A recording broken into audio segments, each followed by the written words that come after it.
Hey y'all, welcome to Mojave KY.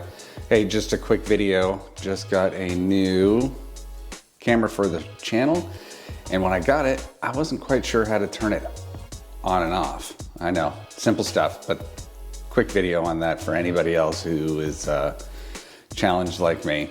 Little button here on the side, long press it.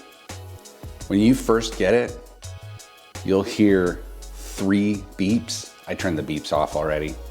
But now you can see the front facing camera, the back facing camera, and then when you want to turn it off, same thing.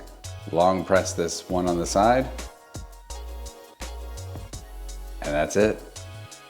Simple. I told you it was short. Straight to the point.